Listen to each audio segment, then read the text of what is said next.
Hello, folks. Well, welcome one more time to your favorite program, Unfiltered. And you know something? I'm a listening host too. Because of late, not of late, for a while, I'm getting many comments and Kes, and why don't you bring women onto the show? Every time the lineup is men and you know, why bring some women on the show? Why? No dynamic woman to talk to you? And I say, sorry, there are some great dynamic women that I would love to talk to. Today I have one for you.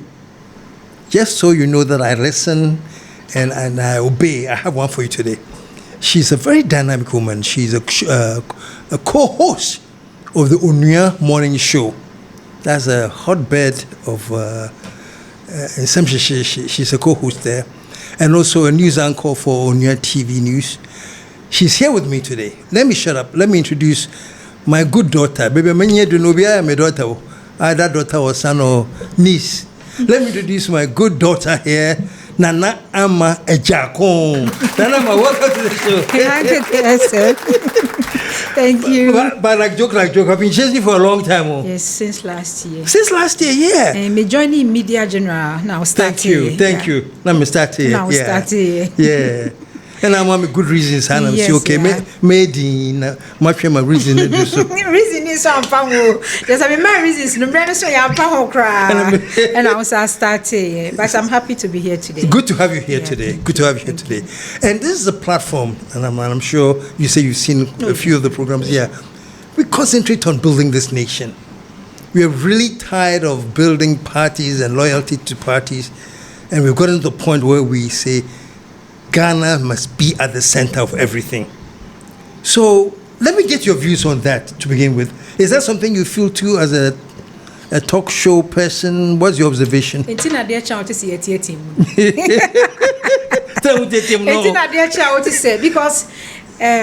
we have only one Ghana. Thank you. This is the only country that we have. Thank you. A country, a country, a was a ye boho ban ye somu ye enti said ye tie bia no e wo se ye de betimi bia de nwene wo man no esan se Ghana ba ko pene ye wo Ghana ba ko pene ye wo wi ase ye ni Ghana foforo bia wo ankeke se wo de mutu kwan what you kwan ya because ankeke se bete won kan what you kwan ya what is Ghana foforo bi wo baby we only have one me kwa na masaba haya okwa haya na wo ba enti na ye nyina ye ni abre because ye no ye ba no ye mo ye dikanfo ye hunu se mo ye adwuma ya still na mo da so de ejina mo nanso a mo ye adwuma e na adwuma na mo ye na ye nso ye de ho aba be wura mu no adwuma no ye for a purpose ye wo botaye ye de asi ani so not because of said the political party we beba party we be come party we beba party we be come but on mine no yeah ye wo mu ni ye botaye eno ni ade a hia ye it's not because of say obi be mu obi skasa gikoye we mame who follow one political party who follow party be a colors no ye nwunu ye man me tie wa me to say me hwe pa because me ya na ejedem yo me to say so ho na wadwenda say ye wo man bi o na wo say kana ye man ba ko pe o man ne ye ba ko pe enti ye mfa ya kuma ne bibia hyem ni sisi o man no enti adentina wadwemu no say wadwe ho adenti enye obi na tia ase sa o obi ho kra de bia me bo obi echi say o not me be na no ka say on ye Mahama Philip Benedict because of Philip and Bema on the party in Yakwaba. And you on the car sound there, we have him on tape. I want him to fail. I want my party to win the 2028 election. So you want him to fail? I don't want Mahama to succeed as in succeeding. I want my party to win. But I'm saying generally, I didn't know we have Ghanaians who will actually think that the most important thing is the party and not the country. It's because of the way a bit do on a deep political parties each. It's like Addo baby say it's always about their party colors. So because you Ghana 8 years from 2017 to 2024. Ghana ni bie nim eniema you go through, eniema ya witness, eniema ya experience. It got to a point that say we say senior citizens enam emonten so eda wo moka. Onu ni investment, onu ni sika ekuta na ode akoto bond, ode akobo aban bosia. Afa aban ni se we ni bi. Enti we debt restructuring program. Enti sa debt restructuring program no yen. Wo be mature be 30 years, 19 years how. I didn't think that was a basa. Ya wo man ya ye ko ye dru baby say the oman no edru oman ye junk economy. The oman no bobrele ne tena bia ne ti unse me de me ketwi pa. The edru no. E be take ye for years, decades. And they were not talking about 10 years old, and not 15 years old, decades. Omoka decade, omo de esia de etwaso. Uti economist for economic indicators, sir. Omo ma ye ya say, e be take ye be say after be 20, 30 years eko, and ye be timi a revive. Ye be timi a recover from the omani ye de eco mu no.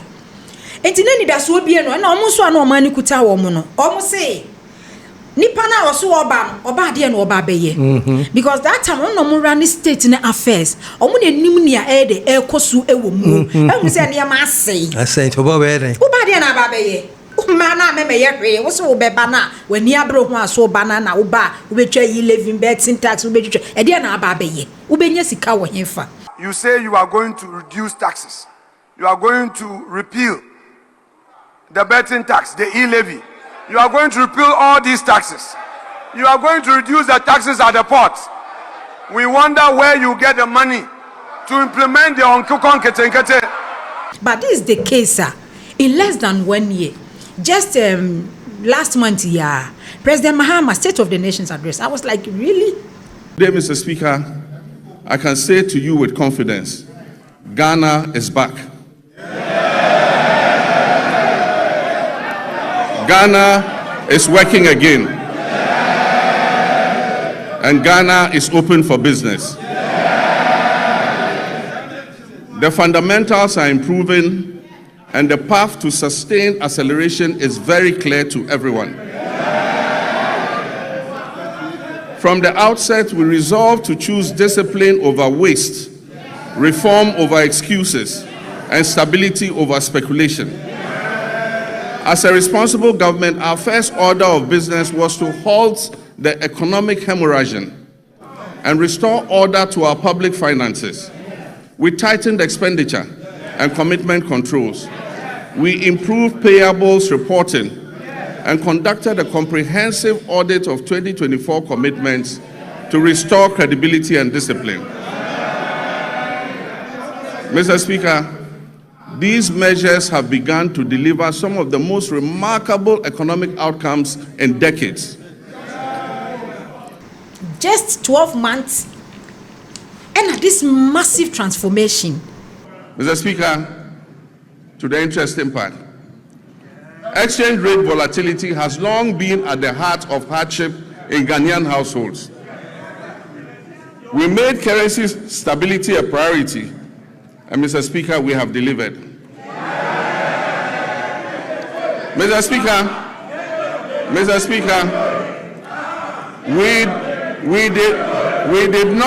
we did not arrest the dollar.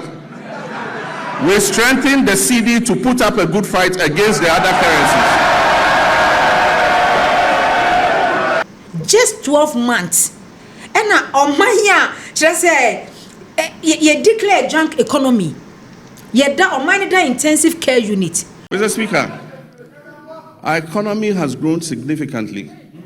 In 2025, Ghana's GDP is expected to reach $113 billion, an increase from $83 billion at the end of 2024. This has placed Ghana among the top 10 largest economies in Africa. And then we are not talking about 5 years old. Yes. Legacy, when you are Minyana Casa one day, maybe son. And then the woman who says crossing the cruelty and one who so somebody suman penny. Because time why you living COVID living betting living no near the call parliament almost 1% or more abrogated those and also more ascribed those nuisance taxes no. Yeah. Yenya MPs no more can say now taxes na musi mu everyone mu benye sika wo hefa. You say you are going to reduce taxes. You are going to repeal the betting tax, the e-levy. You are going to repeal all these taxes. You are going to reduce the taxes at the port. We wonder where you get the money to implement the Onkukon Ketenkete. Yeah. And back to your question. Tell me what can I say? Say less than 1 year. I did say better take about 30 years. Asana a year. Na say Nyankupa Duma Boye. I take here 12 months.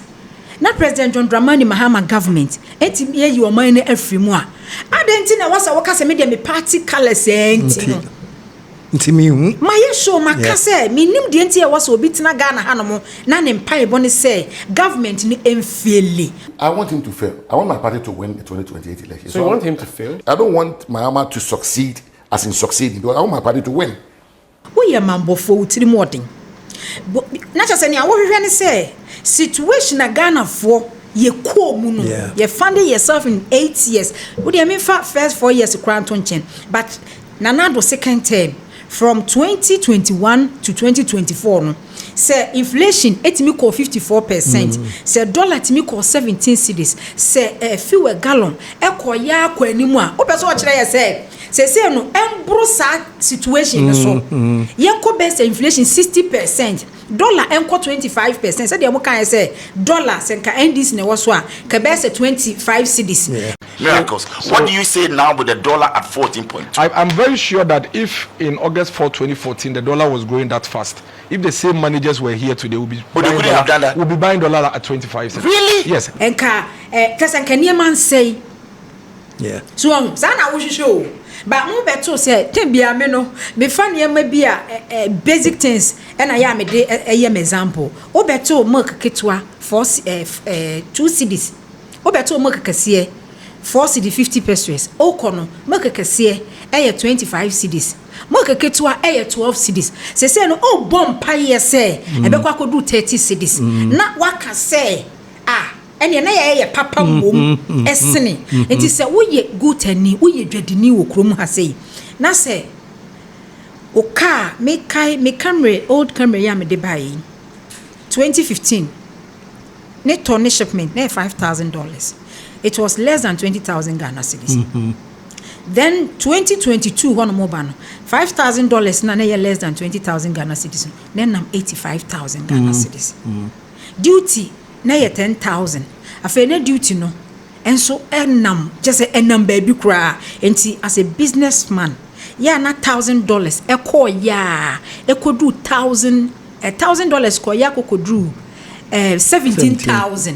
Then and $1,000 no 11,000. We interest your day. We interest your particles. Yeah. Uncle Kay some dey make an what you say. We interest your day adia. What $1,000 ya? 17,000. Say about 11,000. Eti adan na ade na aba na eye no.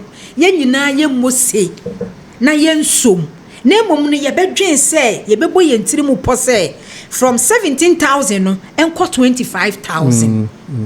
Onye o mamba pa. Debi. Onye good citizen. We a spectator. We a spectator. We a spectator. Yeah. Onye good citizen. Yeah. So, the former president the kan or say yenye citizen not be we shouldn't be spectators. I ask you to be citizens. Citizens, not spectators. Citizens, not subjects. Responsible citizens. Say oh your mamba pa enka de ne ekoso no ye mpai bone say enka enko say ye amfama ye because ye environment ye benya stability. Thank you. Nti me be wo hwe na okwabnezini gina ho no kantinti de hu hwe na no amen hwan koto dokun tesides na ye hu bibia sesai. Today Kenke is selling for 7 cedis. And other places in Koforidua, the women are telling me, when it gets to your turn, please, telling me that they are buying Kenke for 10 cents. If this is a reset, then we are in trouble. The People's Forum and the view of the people, as you can see, is that we are not seeing a reset. We are seeing a reverse. So obi kasa pa se nyese bibi na eyena dwin ahana dwin kakra obetime pa hwani pa nyamin maka se hwie sesan na sesa oni ma ade ba ko yen nipa no you feel say wo hwahwa ho ena e kire se wo yobi but yen ntiase se sometimes wo bro ho asimomo ena ma oye obi could it be a Mikasa Assembly? Say, Omapaniba or Kasafi Parliament, the opposition or the minority was bent on finding something wrong. Mr. Speaker, as we speak, there is a scandal looming. Security services recruitment, TribeNet, we know who brought that company to the ministry. Kama has a way. And we, the minority, will pursue the person and make sure there's full disclosure. Mr. Speaker, the cocoa farmers, they have reduced producer price and Erikopoku cannot be found. They don't care about cocoa farmers and they are here telling us inflation, macroeconomics,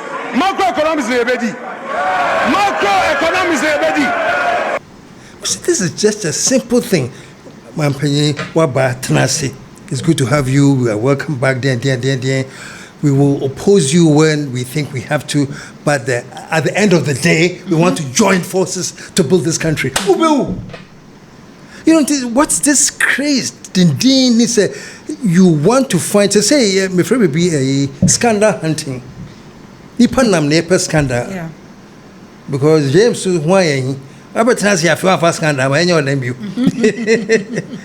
And see, where can we get Ghanaians to start resetting their minds to know that we have a nation that's bigger than any political party, any tribal issues, any religious issues?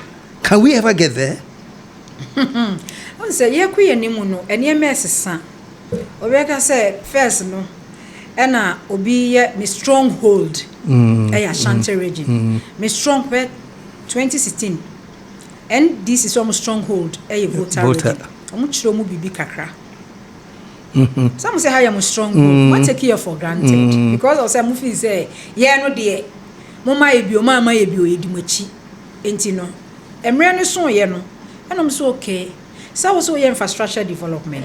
But yeah, hana ya stronghold ye hunu hwe. Ashanti region and we hospitals, we markets, modern market centers, we mudia mawom. Into Munkoto Abamam. And then it's NDC for BB Kakano Mudia Papa way. 2024, Ashanti region, and some other regions in Soa, even constituencies are NPP nim say how they a stronghold. Ye yo, ya nyo, a one diano. Almost 2024 much I say. Timin tonko so take here for granted because you think say I had the Ashanti region ye wodia. Ni ube ye bia no be wini. Number say we here bia no sabeka. Eniema efrase ya eteni. Eniema efrase ya aka mama nka sembi. President Mahama hwe kwan ya odi ko fie 2016 2017. Ekoye enim guase. Hwe vote margin. Yeah. 1 million. And what the coffee. Me kai say me ne Joyce Bauer interview on President Mahama's birthday. And me bisa ne say President Mahama coffee before election. Niema bebre ko so share this for the explorer issue and niema bebre keke kanya ye di gu ni so attacks ni insult. Na ewoni mu say obesan so ide ababim. Ena o se nenim. And I mean, me and Usunim say 8 years, Yana na Akuffo government, Akuffo Bawumia's administration by you know. They were a reshemu gun of 1 year woman. Senkomu timi emiti best half with 50%. Ka President Mahama business be no obi so oba. Yeah. Ka President Mahama go bede and ka o meye hwe ka ono kwan ko ha no so obede obabiem. But President Mahama at a point no ebe ye Ghana jefo. And then oko fie wie no so Ghana for hu say no work about infrastructure no. Man no wo ye adwuma eba no hospitals eba no schools eba no markets eba ni bibia ye develop your man ya na ogusu airport ye beka say the whole West Africa Ghana and ye wo the leading the big just airport we do no say yes terminal 3 airport ni and then ye hu hospitals bia Intina President Mahama ye we nyina and then Ashanti region kra nya ni stronghold kra no hwe Ferry military hospital hwe Sewua ukokumewu hwe market hwe central market phase 1 ya oyeye intina mani nyina pie ye. We are going to spend a lot of years telling Ghanaians about the good things that John Mahama is doing, and we will not wait for John Mahama to leave power before we look, we have all suffered that before. When John Mahama left power, then I came and said, hey, because I was part of those who criticized John Mahama. When he left power, hey, look, he built harbor, hey, he built airport. In the history of this country, there is no leader who has built a new airport, a new harbor. Nobody. And John Mahama has plans to build a third port. So forgive me, at a point, no, Orenda, Nana Akuffo Addo Bawumia's government useless. Orenda Bani useless. And then after 1 year crown, Warenda Wamu say 8 years no was just a waste. And see any Sabrina, the MPP ni try improvement in the fear dear a MPP form. Gradually, and yama yede esisa. And this if one who say Oma Bano, Omuntimi take you will be for Ghana say I am a stronghold. So I wouldn't be surprised to say a day will come and as a time will come and this presidential can debate for Ashanti region. Oh yeah. Because say what's your voter? One munya different Ashanti region, almost stronghold, and no baby. Regions are almost strongholds no, and no baby. But meaning say omunya say running mate another presidential candidate from Ashanti region. And no vote omu benya no. Omu strongholds be say regions be say be a 6 and omu kabo mu kra na be de e be dos. Enti niam esesa. En niam egusu esesa. Enti wo hwa den cause such changes. I didn't name esesa. Say amanfo hu infrastructural development into almost some Adriana say then necessary because the person sometimes I'm because with the tremor from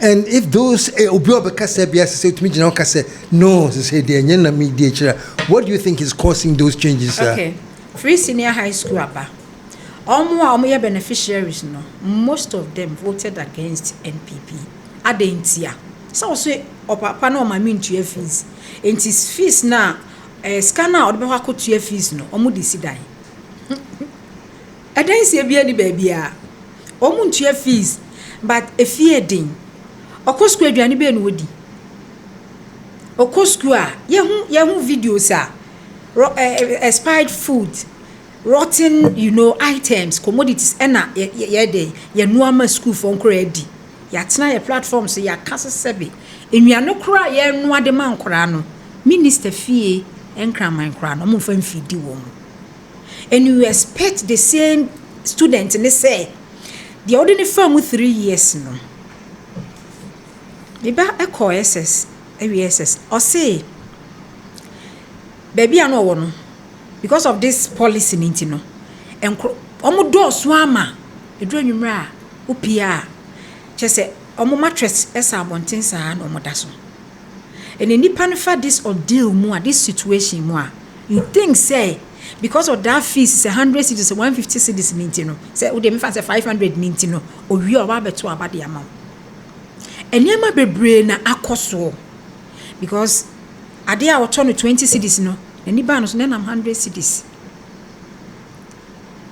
and electricity bills are almost yeah energy minister say almost investigating ni ade me kai baby anamiti somewhere 2022 mu hono mo ba no 2020 they be a bill 300 I realize I feel never 1001 me call ECG for mo becha mo se first na meter ni ready afi na ready e system a ma capture o e dey na me free 300 call 1000 enti nema bebre and they put it together. You do some so yes, say no. We are NDC now ba. That's a 1 to 2 near me year. Expectation. President Mahama ni NDC there. Expectation is high power. Se Ghana for enya sa de na mfiri ho no mo hu say 4 years 8 years there's nothing like breaking the 8 break it share ya na edo buy ya so be de edo wo be ko me kai 2016 Accra FM na afi na ne yaba me ye news na me ye intimi ne sami je me de nana beba wonam kuma se baby obi ase nana beba nana the paradise ba Ghana nana abi nana ba ma anko ye mu bibi o abi o do baby ya park ye car just untimi nto fuel untimi nya de ento hwe na me ba me ni tifie no situation na me komu no no so experience bi eti generation ni e mesesa ye nananom do mbato akoso aka se me de MPP ni but ene youth na aba no onim sa MPP ni NDC asem no de onim wan say ene social media ohu de e koso ye wo global world village ohu ne e koso wo wiase enti adenti na Ghana with all the natural resources that we have uncle ye wo bibia bio hwe gold ye hwe adenti na was a Ghana for free as omo ko Burkina Faso akofa tomatoes ni akwa kokum Ghana for yeah e wo bra Ghana sase ye wo de dom ye wo de du abu banche ye wo de do tomatoes na ankasa bi nyame anhira wo man no but because of leadership failure it is obe failure o ye ma wo that position no yes ye de show was ye de ne ye de asoa na so obe failure ene ma sesa obeko Ghana anti se Togo Ghana anti se Nigeria Ghana anti se Benin Ghana ye different I didn't man Ghana ye sonko na we say differences different what makes us different different the neighboring countries our current president Alassane Ouattara Obano former Laurent Gbagbo on na president after election when you see oba e wako 5 times this is constitution Ghana hanum ontimi ensi President Mahama for 4 years yesterday I was starting on. If we have somebody who is building, we must allow the person to build. Even John Mahama cannot stop us from testing the law. We are not interested in term limits. If China, they had term limits, they won't develop. UAE, all the countries that have developed, they are more sensible than us. They are going to space and all. They have removed term limits. Even the party leadership, they won't allow it to happen. Ghana that clearly has set this tone in terms of the transition in governance, in terms of keeping to our constitution, ensuring that we allow people to have the voices to make that decision. We at no point should ever encourage a situation where there is such what you call a disruption in our constitutional, shall I call it, what we stated that we ought to do. The president has spoken about this, and clearly he did well because he didn't want to allow such what you call conversations to continue as if he's entertaining it. That's not all. The party itself that has promised to ensure that we do what is right for the country has to ensure that in this spirit of reset, we are the ones who are ensuring that even though we have such a huge majority in parliament, we should use it only to be able to do what is good for the country and not trying to change constitutions because we are trying to make maybe one person happy.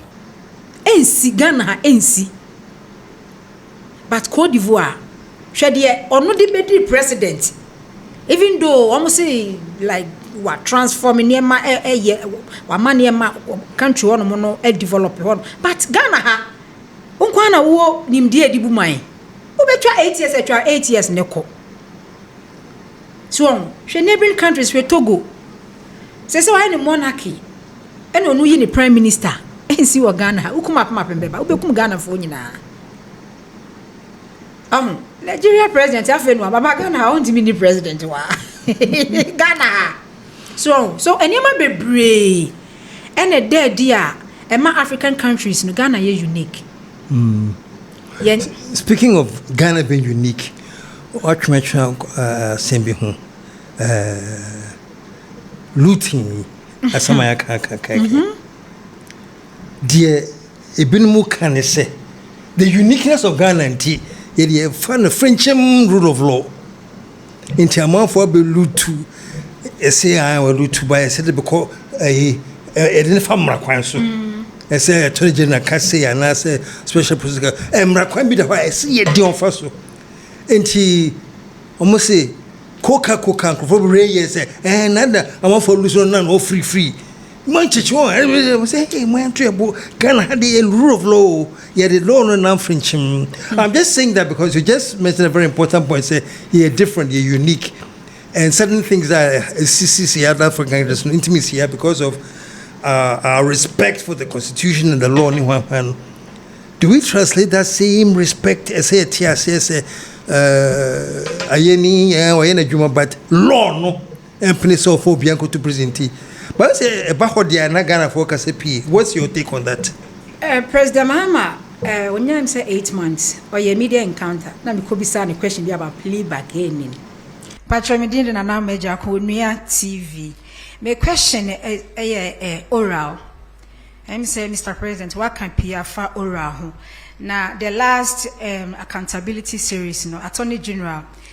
A statement in Pesemi read Kakami quoting Kakranami to us with I wish to remind you of the fact that when I announced the Kwabena Edubwahi investigation, I was blunt in stating the fact that I am open to engaging in plea bargaining with those who have been investigated and found to have looted or stolen state resources.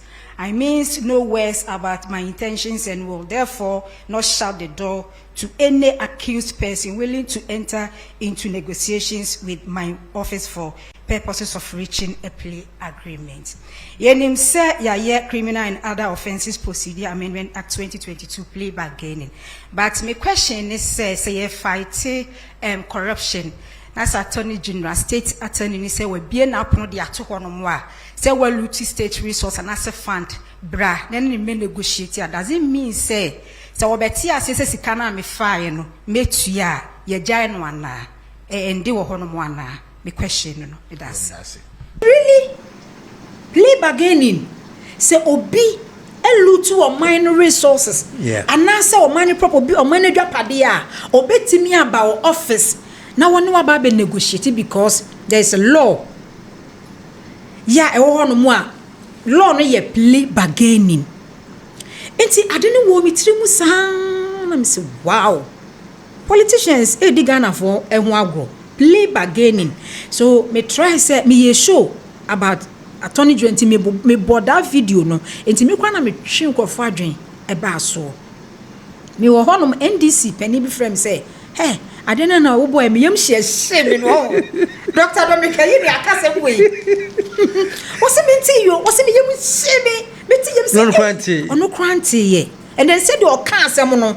Just say the office will be in the office at 2 or for plea bargaining. I just what Miss Adia cry or more ye. And I didn't so idea or more ye. Oh yes, I give to your worry no this national service for any Kwabena Addo Wahimwa. Oh we are small fish. Small fish no more deal with them. They are worst cases. Oh, and a plea bargaining, almost ye law one more amending in 2022. Say almost share system when we said there be breaking the 8 no, a bay no, and no amend because I'm running with one more say obi efa or my drop at your ball my chrono jelino 20 to 25 years echo. I'm running the one more plane. Who say your constitution no, almost in such a way. Oh, just a class 1 ni class 3 ni crown or fire. Not just say or TBB ase. At the one more plane.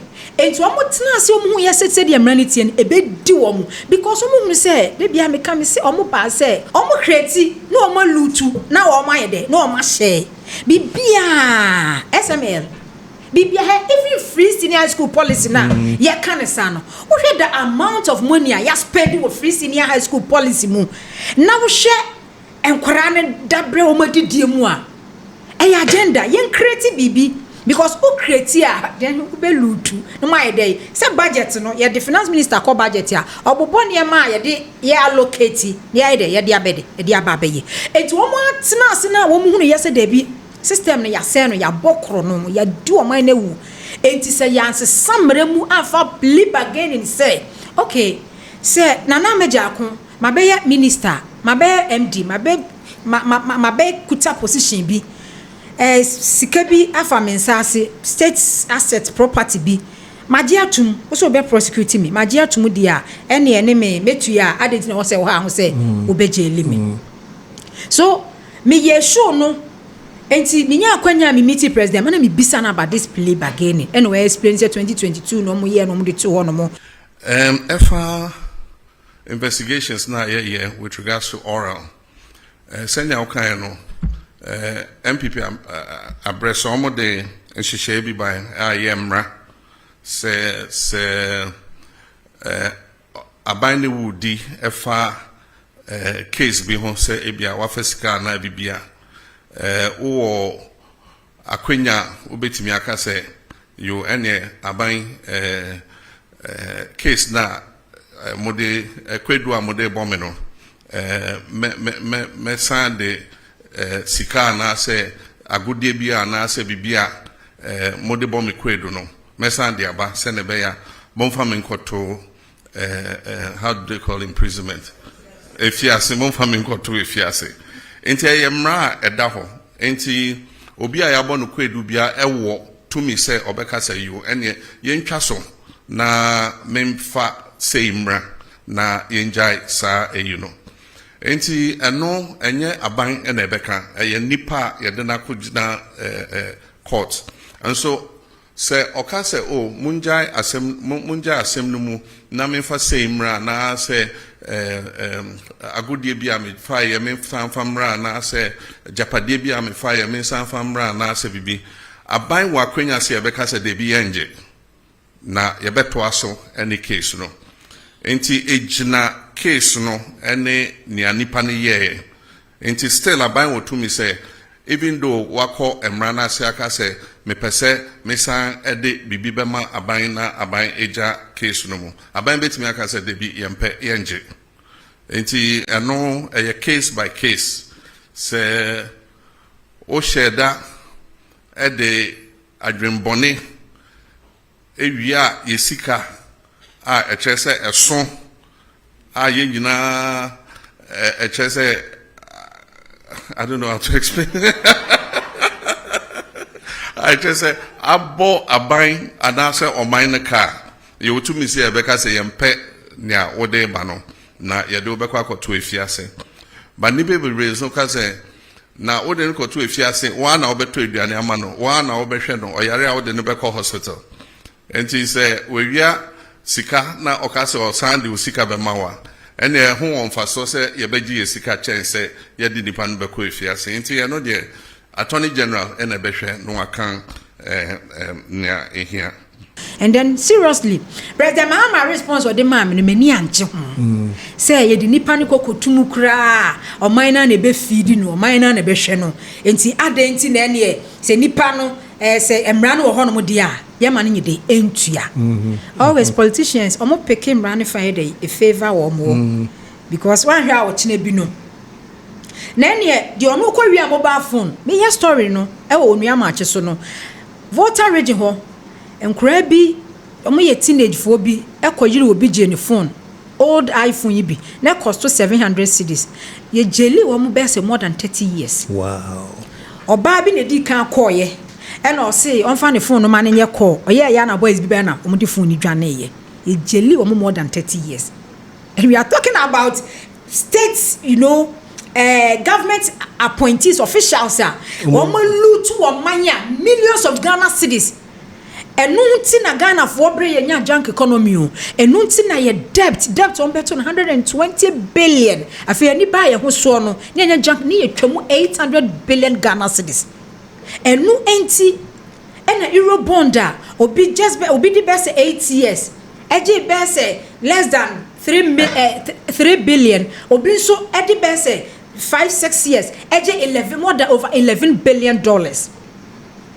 Because our access oh good oh cocoa Ghana for meet your taxes.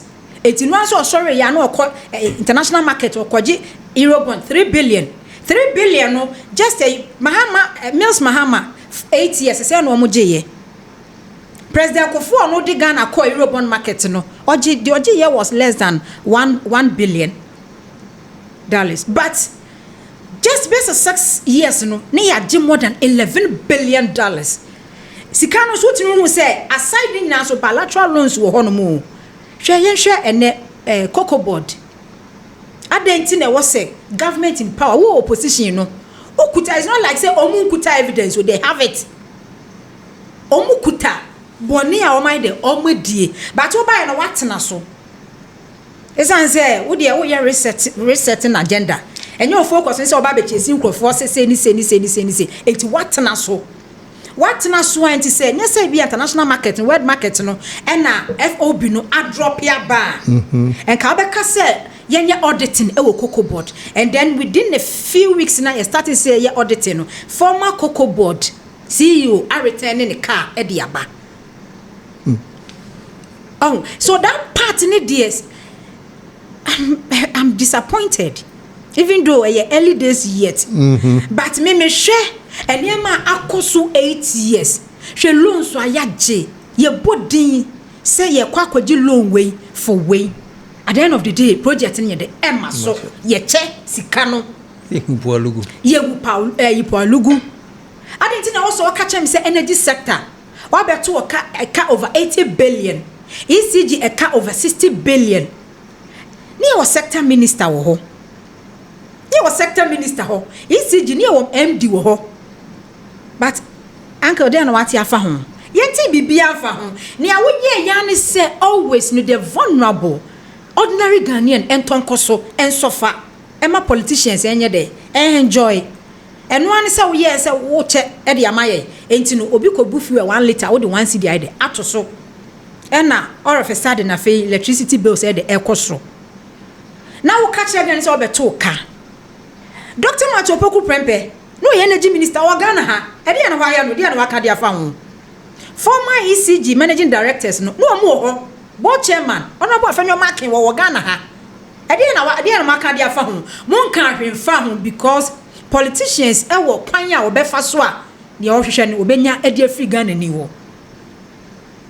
So enti se na yakoda ne yasori na aka se oh FOB no international market cocoa bo aba from cocoa bo na eba from no wo hwe said o mate so from 3,500 to 3,600 to best 2,500 na se yase o keka bo matons aka no ebe cost o mine no best 70 million Ghana cedis wo hwe cocoa board so kro no a akọ no sika nkofo awia na se nka ban ne be no take step na nya plea bargaining and I'm tell to office ni former government appointees ye plea bargaining ye negotiations a nka cocoa board nkoma o manya sika bebre wo ho na se mpo kwan se wuntimi kwan engi sika ni bi firi nkofo ho no mo a otuko no Peter Bom otuko no o start ya na o ye engagement farmers no akuafo ni gina ho no mo a o se mo ka se ene ye beto ka abanhwe e ka wa gbo ato ho dada e last season any a cabbage 32 billion ye nuanu muja to ho any cocoa no makwaji usika dia ese ye di kotua ne sa anyema ni nyina ne ye kafu a ye hwa se ya hwe yi a ye ntimi nto cocoa na egu apaso afi de na ekono May season ne ba ya hwe ye nso a ye ntimi nto bie because isi ano the way ye nuanu mu ye sika sem ni ntino mu ntimi nkwa ama no ne nkwaji loan bank bi ani wa ehwe omanim in fact omo de sikasam no nwunan pansam to the extent say Ghana hanomo bond na omo to edito koko bond ne ya manfo sika omo je na omo de akoto koko because na omo kwa ama no ne omo nya sika ni bi eti omo start je Ghana for sika omo je sika over 10 billion so omo de ato koko na nkanya asem ne enka ya je sika to eto koko eton eboka eso ni nyina omo boka mo no ntimi ntua 2023 na omo ye omadwen say oman no aboka oman no akọ bankrupt for the first time African country bi akọ bankrupt wontimi ntua ne ka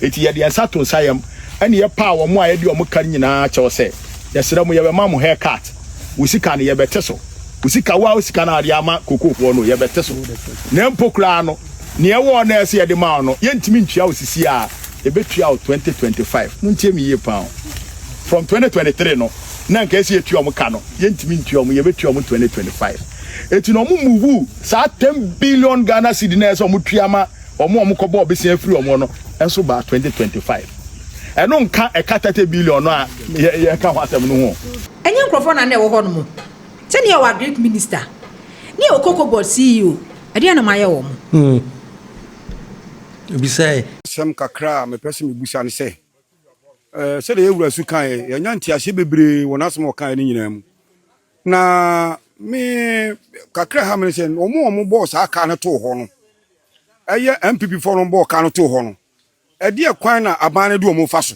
ama yeso ye bo ato ye kakra nti ye be sere ewura se okwa ommo omampani amane se sabe obi huhu mo bi nkeka nti se Watime abosa aka wo na to no ono akopa ba bia tia no so susu jabone egum dia ani aba no so mpakwa bi won so de sa mpimpimpan fo so befa so na akuafo so ho nto om kakra damase President Mahama ye adwuma but that aspect no hono mo no nku ade enti so me wo na me se okay enti che senka enye se international market kokko bu aba fo mo a enka wagya wo mo hwe unim omo ba afoforo no se na national security for Obehwe no makwa ready we fie makwa ready o fie call former governor Bank of Ghana ni fie doctor and studies in fie maka several ewo onua match so boxes Bank of Ghana treska gumu a ewo mu no na bebre gu ni fie and then your forex free outside they buy the box this come na bi woni fie na bi gu ni fie wayi wo room a was setting machines or they monitor activities ekoso e Bank of Ghana. Yeah, still crowd be fe ni nyina no. Oguso a monitor. Omo si omo ko box omo say say all free ho ne niema ho no ode egugu sound boxes no ode buy. Okay, ni evidence bi say bi o say sika na egum no ode buy.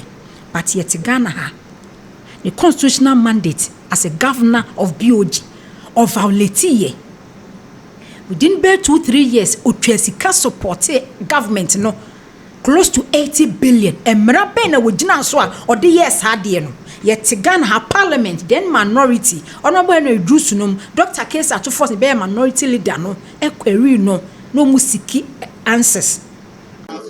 I just had a copy of the document itself only to realize that between January 2021 and 2022 January 2022 and June 2022, the minister responsible for finance and the government has gone to the Bank of Ghana and they have encouraged the Bank of Ghana to print money worth 22 billion Ghana cedis.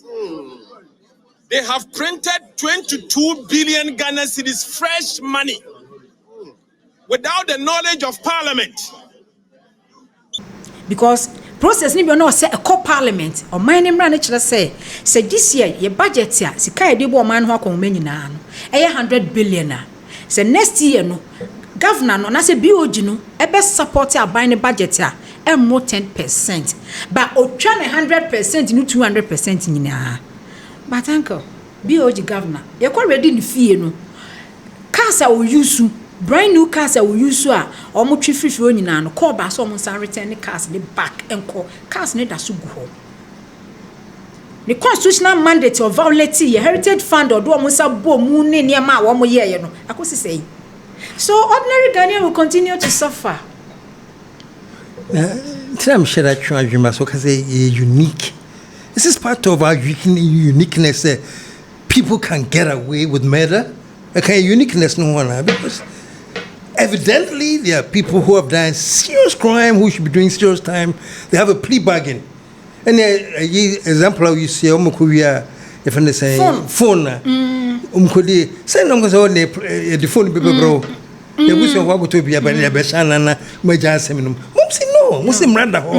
They've got to do time because of the crime. Hunter kobu akokun nam last week yibe ya jail no.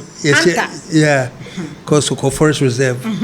Meanwhile, in the forest reserve is not the simple. Sir Jones Forestry Commission. We try mun sase nyina atondi. Eche bi manabusuafo. Etwa mu nua. Enti the name person say ebia rule of law na ya fa to e hoso so e pese man French no so no. I touch my baby. Okay. So unim wo hwe NPP take over 2017 and yɛ me course wɔ Ghana ha ɔmo lose yɛ no no ɔmo suro ankasa monitor system no na ɔmo nim sɛ NDC government no will chase them out, they will come after them. But ɔmo tell me no yɛ sɛ na sɛ adeɛ no kora ɛyɛ fala nti kora na me mama sɛ former finance minister akɔtena America with them but Ghana deɛ no bɛyɛ o eka ma no mo du ko be 1 week bi kura nka na Plea again ni na ukosisi se Ghana de ukosi chief imam no ne King Solomon no mo ne ayimuso a ya be no braga na wo so ma o dem so enti se ne ye kamenesi no se NPP and take over from NDC and na niema e course the last 8 years ya enka Ghana ye butu no kretro do say senior worker ya reverse that situation no and MP4 take over NDC cathedral up to now is in the news who say obiara ya nyu huabio cathedral from Aira what am I channel every day there will be an angle of the cathedral become wasem say oh my car say when I began this investigation into the payment to JNS, I did not know for the life of me, and God knows, the heavens know, that it will end at the doorstep, or if you like, the bedroom of Reverend Kusi Boateng or Kwabena Edu Jemfi. I don't know which really is his real name. I don't know, with all the documentation I've gathered. Baby, he's still preaching his church, enjoying. So fundamentally, what I think the problem has been is, and I don't know, say no, Mahama photo, say nation photo. I don't think that the institutions know say onward Jumaye. Why should you always be the president? Attorney General Yafao, Yethiauka, Unum Constitution. Go and investigate, go and probe, work with the police, make your arrest. Why should we say Mahama and Kai? What do we tell? Before election, we should be say Adeba Kwame hopes Ghana for better and they say what I expect Mahama to do is say, bad. One of the key things, strengthening the institutions. What do we tell? So they have enough power in of themselves to investigate this and do this. But don't be sitting down. I don't think say Cocoa Board say all the mess needed a presidential and say Chalenko investigate Cocoa Board. I think what's his name? Attorney General should have done this on his own. Oh, let me tell you, special program, do this on your own. You have the power. You are mandated. Oh, and I say Mahama don't watch Mahama don't watch. Well, she's not strong enough to be enforcing it. But I think institutions are there that should be doing it. But every President Mahama response, I mean, the question I may pose on him about Plea again. The response what the buy actually say, Timu said there has been some meetings here. They've agreed on something. Because I say nipa no ese be magiatu say metuya. Okay. I didn't think was a yakasi a prosecuting any idea. Say Osheda Ede Adrimbone Ewia Yesika a chese a son a yena a chese I don't know how to explain. I just say I bought a buying and answer on mine car. You to me say Becca say pet near Ode Bano. Na Yado Becca to if you say. But ni baby raise no say na Ode ko to if you say one hour better than Yamano, 1 hour better or Yara or the Nebeco Hospital. And he say, we are Sika na Okasa or Sandy Sika Bemawa. And they home for so say Yabeji Sika Chen say Yadi Dipan Beco if you say into no dear Attorney General and a Beshe no account near here. Some artists say gift your worry money now so call for Plea again, but then they accept it. It's like you choose to be no because Ghana forecast I said yeah, and Uncle no tianu me ya ken. Ghana forecast and yam prosecuting nipa bear 2 or 3 be Emma Ghana for who say a year day ya. But key scandals and kasa and Ghana for say prosecution be cost one and course. The last time met about about this ekenoforiata issue here. And sa guys here, scammers here, muchichi womi.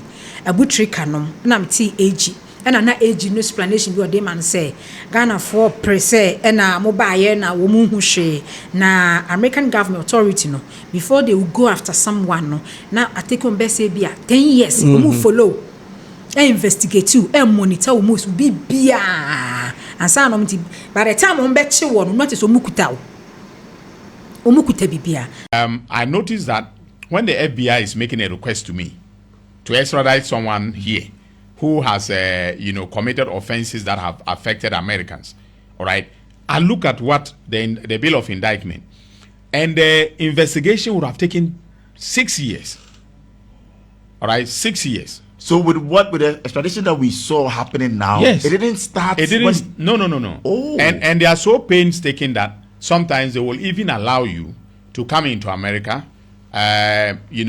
interact with your your co-conspirators and the persons who are committing the crimes with you, leave America, come, you will not even know that you are being trailed. All right. And they do this painstakingly for 6 years before they then say, okay, now we have sufficient evidence to approach the Ghanaian authorities to extradite this person. Okay. In our case, you do an investigation. So, for instance, the oral report was presented to me in February. All right. By May, June last year, people were saying that I was slow. How do you expect me to? Did that get you worried? But you were Ghana Hanum 8 years in opposition. Mona mo these scandals no document ede eba. Mo NDC fo. Mona mo this scandal no evidence ede eba. Echire mu eka. Ema yehu. Enye MPP for na release scandals no. Eye mu NDC for in opposition. And na mo those scandals ede eba. Meaning say you have enough evidence. And as scandals no so aneba. Obi antimi anteki obi on say who defame me. What the beba ye be council no eye no krepepepe de bebiem no mu hia. But no say enkomodi akoso. Enema bebrede hwe Explosive ministry. Ye wo Ghana article GVG niema bebre bubo we bibia so. Wo se akoya same registration. Ye twa budget na di ye yo. Afa system kura ne ade a was a capture ne FM kura nye causing financial loss to the state. Ye nya former ministers Kwame Pepranom, Victor Solomenum, ye nya Dana Bodakwinum, ye nya Alhaji Ibrahim refidi ni bi. Ye jele omo ava team rights project o. Yeah. Sikase na ye involved, but ye jele minister, ni deputy, trade minister, ye jele nkrofo. But ene de ye kanu. Ye kasa about sikao, ema a district o mine. Ekum nkrofo wo Ghana ha sei. Enipa bebre wu e wo Ghana 8 years ni. Okaya COP George Mensen ya okodi nkonkonsa former IGP Dampare oni ayi. Bu green na bu former. Osi nipa wu under this administration no. Even a military regime kura nipa wu sa. Enipa wu because of bad policies.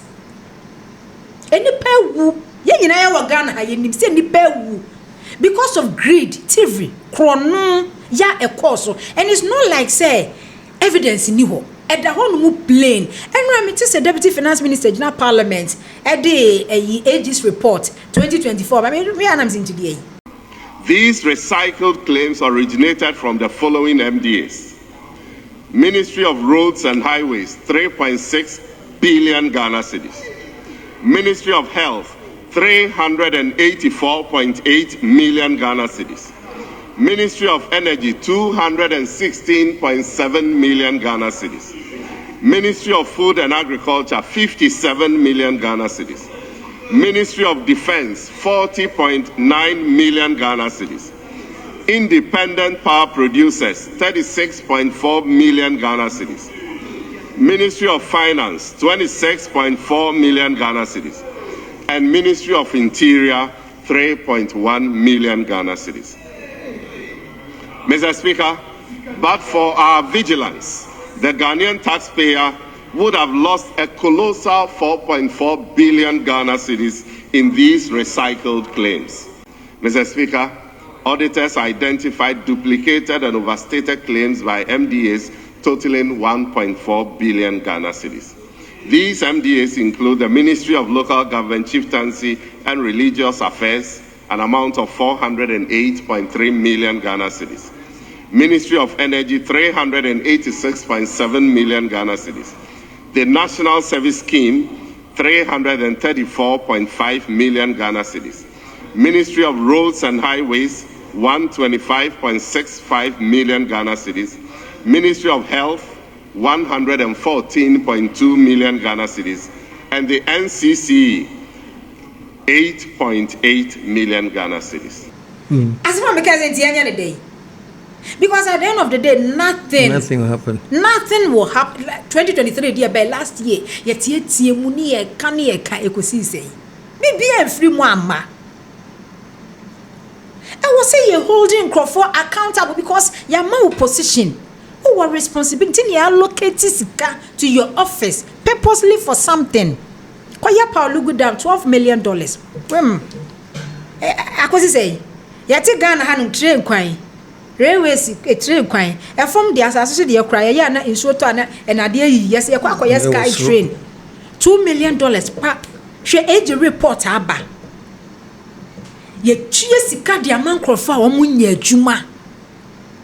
Ya shada say yen creative bibinian lutuni and say. Chano can be a many Jeep, say, it's early days yet. Somehow, more strong feeling said this cannot happen. Maybe yes, this edit is less. Really? Uncle BBNC. Ebesia. And from last year, BBNC. BBN one of my babisi. Bafa stock, any yachino, any dene koba. NSS, ghost names, any duamo koba. Your friends, National Signal Bureau, any action near Dre Koba, Sky Train near Dre Koba near Kokori Agric sector, planting for food and job. Share, scare komu. We are talking about billions of Ghana cedis. It's a Drew baby, not to want to see Yiba 10 cedis. A Drew baby, not Ghana, a market na ye import deba. Ye cheska for planting for food and job, ye cheska fertilizer kwana shortage see wo Ghana ha. Oko education ministry sector. Ministers wo ho, ministers e wo ho no. Managing directors wo CEO for wo ho no.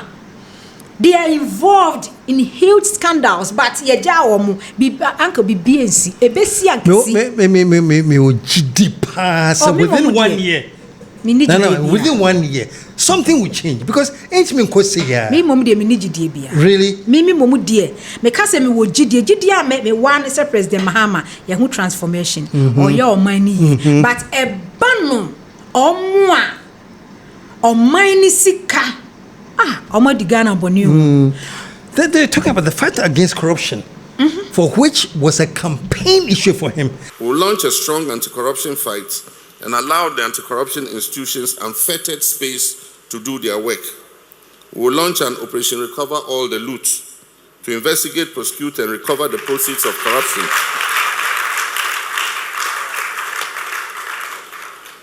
To investigate, prosecute, and recover the proceeds of corruption, no person found culpable will be spared. That's why I know, so no matter what, BBC.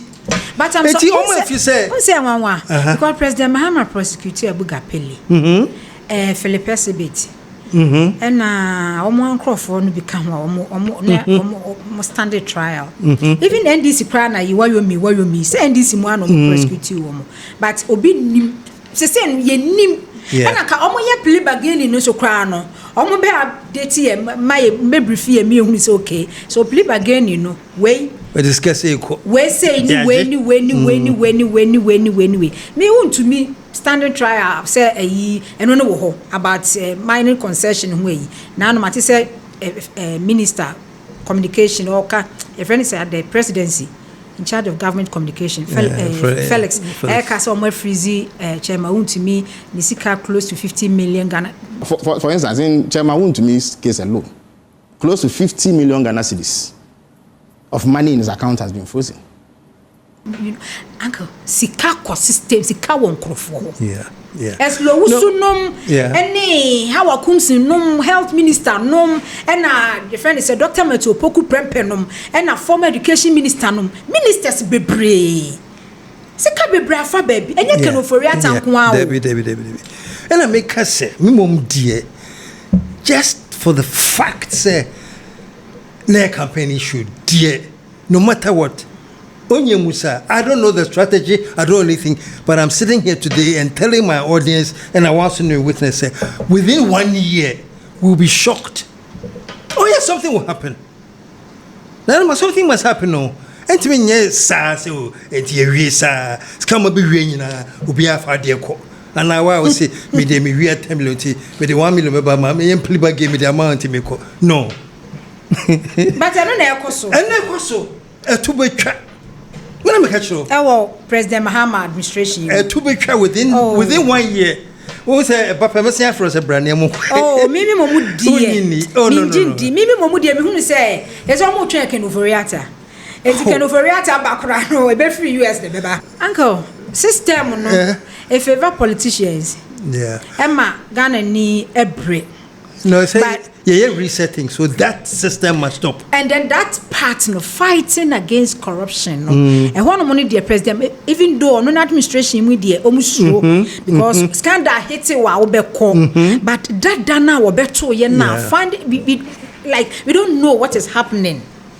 Yeah. And who do we blame for that? Who should be telling us what is happening? Me blame President Mahama. Me blame President Dramani Mahama because Attorney General no say President Mahama any abrese go after them. And President Mahama so when say Attorney General no man that position no say of fighting corruption. Your campaign message no say corrupt government officials no omunfa wo muhundi. We'll launch a strong anti-corruption fight and allow the anti-corruption institutions unfettered space to do their work.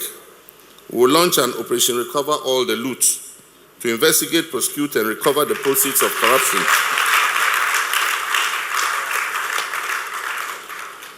To investigate, prosecute, and recover the proceeds of corruption, no person found culpable will be spared. Entiwaba deal with them. Enemy hushia. Inquiry shuffle. Say, Baba. Yes, inquiry shuffle. But he's okay with it. I don't know. Amo ye play bargaining. Amo ye play bargaining. That's what amo ye. Amo ye play bargaining. Amo come office. Even if it's plea bargaining, it should be made public. It should be, say, yes, a full rule of law. Rule of law, no, 3 principles: accountability, transparency, and equality before the law. That is the rule of law. These 3 principles, there should be accountability, there should be transparency. And if people are coming to plea bargain, put them on camera. Says anyway, and our minister will say, "Well, about me pamocho me 100 million, but me 20 million." Me won't shame them, even if. And can you not put on a grant interview? Can say, "Oh, sorry, I'll call you. Can no be me say alcohol." On one ebe kan ye. Say me see Jerry. Akuffo be him say, "And the crime ko na bi." What happened there? Wo frame me. Say me bu akonta no. No maybe me change mu. Me ti be ka say me ko. Akọ pray no kra. Ene akontebu na wo NIB no me twini about try. Akontebu na obu wo NIB no. Is it about Tamana Ministry of Education and I say no Energy Ministry? The Ministry of Education. Oh. And then me say na poko yoko no. I say mathematical set. Na po head energy sector. Eja kagu ho. Na po ba yoko as international mass set ko sisei. Ho asem ko sisei. Finance Ministry ye Kenya can overreact adwani waju funu ya wadwani ya so bebe osuo me ni so nchen ko other sectors. Say President Mahama nye okay with an Attorney General Dr. Dominic Ayenia ka ebia after 6 months in kwahini fiwo. But Oma conclude on something. They've agreed on something. Say enipa no or say Kenny GVG yante ho asem enipa no or say Bank of Ghana governor or say okay my violating constitutional mandate my say but mo de mo me enka enti ho hwe ena mo hye no wodam a but enne na me catch will be say President Mahama onya say 56% and now I'm trying NDC for 2028 and now I'm trying wo and President Mahama fee say me cancel President Mahama me say kwan no matter infrastructure development projects I was starting new to some of us because 2012 to 2016 oye bebre enti de oye no enye new say bia President Mahama say oba be ye Accra to Kumasi expressway a year enye new hospitals ahodo so enye new bia ye bia adia Ghana for hwehwe President Mahama ho no yenya ayo adia ka Ghana for hwehwe ne say enka sa MPP government appointees no mutiri mu odin e destroy Ghana fortunes just say we say former Chief Justice was there's no future for Ghana youth at a point you know adia china udru Ghana various embassies e why am obi the labor force youth na wa Ghana obi adwane o obi adwane because what me uncle and this year we need akabana me Amsterdam ye cleaning o e ka be kwatwi ye ka bia akaba now me twigina kwa nwutwe me train ana me pass come here dey program junk economy but only hwe me ye adwuma ma me say Ghana has we journalist e member yi member 5 me your baba me wom me ye adwuma because ase na ye rescue mission because that's a rescue mission agenda. After election, we said Dr. Park was in my country. I mine. I say, you need any woo and quite that town and I die be die affairs. So, net any penny break. And another day, so I can show President Mahama Honmon say, or buy no, after base 6 months, and key a queue for national security. No more bar. Yes, because omu de omina bro and they themselves they know. Na omu suro said there be Ghana hat na bed ebe you omu den. But I say no omu momu kra na accuse abai no. They say o kan then obi anya so obi aka as America can say you say kenchichi on. Kenchichi. Yeah, say lose be one kenchichi on. Now, sorry, now, you know, in order for them to cover their shame, I see the NDC people on social media, and now this government, they're oral because almost say a lot of Ghanaians had faith in oral. Now, omoba, you know, more and na manuai den they are buying on your machines na manuai den but they should begin arresting and prosecuting. They haven't arrested and prosecuted people. Arrest and prosecute. Me say it you. Because you see, we always said some of the things they were mentioned were senseless. And no, President Mahama and NDC government in say 56% to 57% and now no end chain one. Because Ghana youth na ballot boxes are na jo 7th 8th and na jo neso so womo na omo senior police fo nkunkum womo no omo protect ballot boxes no na omo hia accountability. And Nambi so ne man Ghana do some pempenson or money destroy. How can you tell me say government 8 years when you're over 3 trillion? Now, what catch me say one hospital project went in NCB. One hospital back pay. Crampo. President Mahama, this community day senior schools before be kon see be brave. What see why you be brave dey but STEM so much system be 1 or 2 3 be hospital be e kwan ben na anda na Akuffo those government or start ya we e bi ni ho say ya start way ya interchange ba kokra wan ye bi nti what do you think market ba kokra wan si bi nti me be say be so same way nti with all of that no at Tina still dia original say yes and what can happen if everybody's talking about the friendly prosecution what can happen?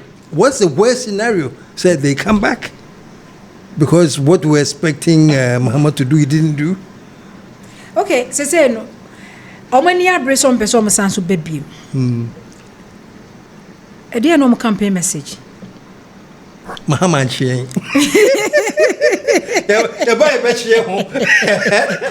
Because 2024 our campaign message. 2024 our bemuno. When to me and was stronghold, Ashanti region and Kase. Me buy yes so me interchange. And my years way. Me buy ye Messi hospital way, Messi market center way. Me buy me between inflation 15%. Me they call 10%. Me buy ye no, me better debt to GDP 54%. And that's why 54%. Time when we connect around the 84%. So me better Ghana a debt from 120 billion. Me they call 150 billion because every year it be the count. No, because your debt to GDP no, and number be a book of Equia could 104. After your debt from 120 billion, Equia net 800 billion. Exchange rate from 4 cedis no, $1 to 4 cedis no. After nenam, omoko last year, nenam 15-16. Uni campaign message, uni hospitals, uni markets, uni schools, uni bibi adequate campaign. And they say your dollar, and nenam. 10 cedis, 11 cedis. That's a 2028 year $1 10 cedis, 11 cedis. That's a President Mahama. She, Pokwasi Amasamai. And Akuffo free Accra. Election day, call stronghold akoto abape. Monchimonka no monamso, ene ogusu. Ogusu awoye. E de be no campaign message. E de be na gun of wonyina so, ento abanye de emfa mam. That's a crime, any expiring date. Ebia President Mahama, ni focus any ho. Ebia the next president of Ebano. Yeah, yen say possibility say NDC presidential candidate ebe win no. Eye be 70% no. Ebia ono no de oba. Because say crime no ho, document no bibia wo ho. Ba me President Mahama de mi hunu so obeye. Me ye show me can say NDC yo me ye revolution. Revolution funi. Any revolution no. Revolution has come to stay no. Any revolution in ye. But there are some leaders and I say penifo within the party omo the revolution omo de omo kutemu. Enye say yanchi obi akwan kotum enu ntino. Ghana for be ye mistake. Because NPP presidential candidate Dr. Bawumia, I say, "Oh, you may be a one year your person be but Dr. Bawumia, they be a campaign message. They didn't know back at Ghana for. Or no 2024, or no any video so, or no any moon. For every senior high school student, we have given them 1 tablet for free. 1 student, 1 tablet. We are the first country in the whole of Africa. We are the first country to give all our senior high school students tablets for free. We are the first country. And even in the advanced nations, many have not done it. And NDC for any Ghana for the Jinaso, a day, a man that percentage, unyaye no. Enti said the uncle Okano, ebia, ya kwe nimuno. 1 year ni.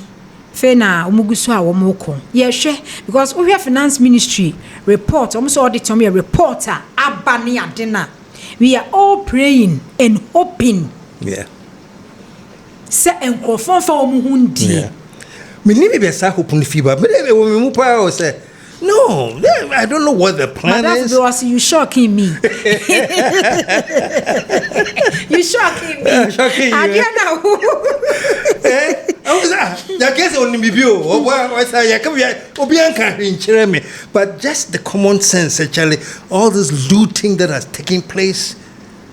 This country, Mahama inherited a country that was just immersed in decadence and. You know, and just not to look at that side, the crowd there. It's something inside me. It's a big person. When him say, "Yeah, me media industry, last year I'm near 20 years. Now me near 20 years. Na musu na me near me first suit. Dr. Matupoku Prempe. Now it was about this container ECG containers issue. Now energy minister the partner. I became so furious. I was angry. Say mu hia de no but procurement eno na mudi nyeska nti no ane say mo import nema na mo de basa ekọ ECG warehouse a nema ni gu ho sa o mo fa nye hwe utimi import container de ba na watena ho no mo ha ne ya confiscate na maton cheap e de ama mo hu nipa kotua duty be 30,000 kwa usu ni bio na afi no wa fechire na wasanso akwakoto na abodin enti sa story ni ba ni mi bufuye me Yeshua me wo kwan a me fa so a me de be attack you and it will be difficult so be take be cause me defame you and now until who take legal action against me and I always make sure to say asem bia me ka bia no e accurate me ye me na me Yeshua me nda de me de bia no enti me de be bobo wa piapia wa mo say gay yes you we di me dwuma pa but I don't me nya me hwe but Dr. Metopoku pembe me nya no ho abre say de me kono all ade be sem ka che me ka kire no say Ghana for abre Ghana for suffer and then NDC buy no e ka da ECG sector na containers yira so I gave it to him ba me one man through his lawyers omo ye de issue me ene onam ho yen ka renchire onam ho say one shey me case ni de eja de kwaduru ya ne say eja retraction and apology ti me ya na se me wo fa ba akopɛ me wo fa ba akopɛ fa che me na che so ye de odi a che me say one shey ya ensam no se de ba ye no wo ni ti se me ni Dr. Metopoku prempe benya asem expecting say ni predecessor energy minister na say government no ebe take the matter na say the case on ye be hu bibi no be wi akire no no mo hia no mo chia no mo sere no mo te event bi ase na ohun na wo no wa fa ho ayde enya asem because ensem asisi wo krom ha ye te ye wo yesumu no kade ne ye hwehwe no but they are family and friends they are friends enti mi de ba wo no hope kesie ne ho mu tell ma shoko no anka ye me nwanwa ba Ghana youth no eni wo kwa se eye MPP NDC colors yeah there was a echo thank you and say ye ma party be opportunity a ya said ye ni asudie because one vote no the one who president ni vote ye ba Akuffo yeah me ne vote ena man ni akwanya man be president ama obi aye minister entis dia wo hwehwe dia free no hono no nsan ka en follow party colors thank you and nothing near you kasa bebrebe nyina the sawasa we be end up on that issue. Ghana is what we're talking about, you know. And I'm sorry I'm shocking you, but it's that faith in Ghana. And we say nobody will go scot free. Anyway, work I say crime does not have any expiry date. We made a man 1 year. When Quran no sacrifice was small fish, small. One more shrimps.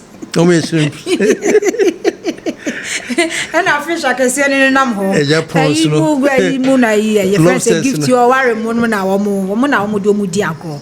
But cases ankasa na e was en Ghana for hwe kwan. Eno na ye gina so to ababum de ma NDC President Mahama. E bia woni muntia. Eno na Ghana for gina so nya mi besi school na mi si hospital na. Enye no na hwe uncle Ghana ha no mo. So wo yi kwan a start free ayi of Ankoberia. Contractor na be award di amano no enu se yenu kumase no na de start of ankone na ase etinye na Ghana for show okay wo besisi schools wo betimi asisi schools ni nyina awie table and chairs na mo chen school bia benya bi every year bia ye kwan every time bia Ghana ye kwan every time bia ye see schools every time bia see hospitals ye recruitment enye no na Ghana ni hwehwe enye no na Ghana for gina so de to abama President Mahama ye hia accountability se omo ma Ghana enimu egu ase ema mu nipa esofa ye ebreye enkofo bebre wuye enkofo bebre aware eguye enkofo bebre ma abrabo aye basa because of bad policies your properties are not rich President Mills eji loan any see bungalows edema judges udri ni nyina eguye other private entities in so properties will hold would reading in a guye, a judgment debt. Akwaya amena ene da ho.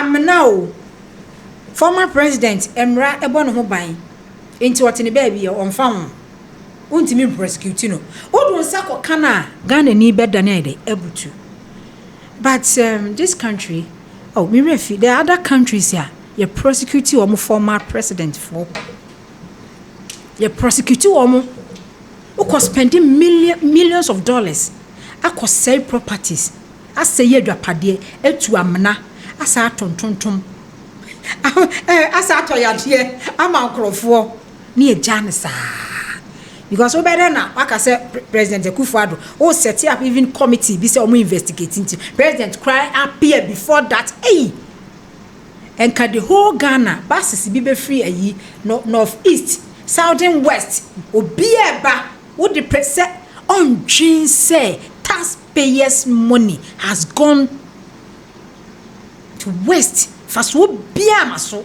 on Jane sao adenti na wo say obi aba be ye adwuma na ombu ho akonta ye take legal action as your prosecuting dipa na wotena baasi mu say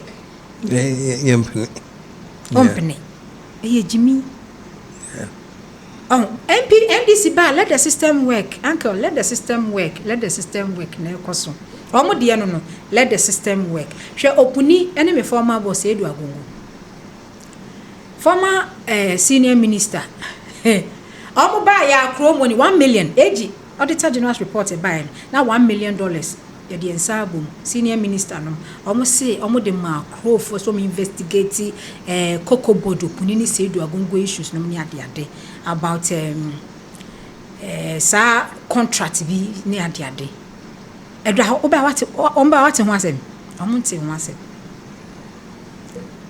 eniema omu gina so prosecute Dr. Opuni eni Edu Agongo no ho they are cost 8 years no worse than that se nyese kokwa akuafo ho akan na President Mahama say emergency cabinet meeting na omo ba out be kan ye say President Mahama direct say yenko audit cocoa like seriously cocoa board enti uncle ye nyina say dia wusu wagidie no ye fa gidie no so bi enta wachi na ye hwe anyesa anyesa NDC President Mahama disappointing Akuffo efa honum kwa de we disappoint yemu bi a edwana yentimi ndaye dem ni esuro eni ade no sebe yewu a nke ewu nkwase ewu nti no we are all hoping said you walk and say would you hope would you so to snap ya ba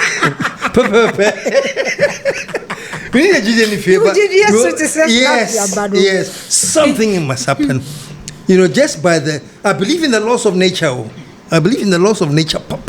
me see bibi besi aye bebe fra no pa oh yeah be say you what want no something must happen. This is unreal. My family quotation me say but for what shall it profit a Ghanaian if he shall gain schools and roads and infrastructure and lose the battle on corruption. I know say fight no so dear. Yen hwe me lose. Ojidie so tisa snap ya ba. Ojidie so ntino omo wo emre wo yanim.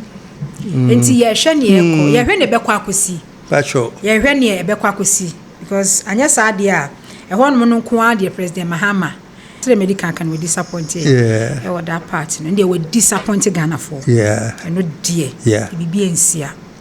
Because in here, I'm make sure Sky a bad state in the coffers, no, a dear or day.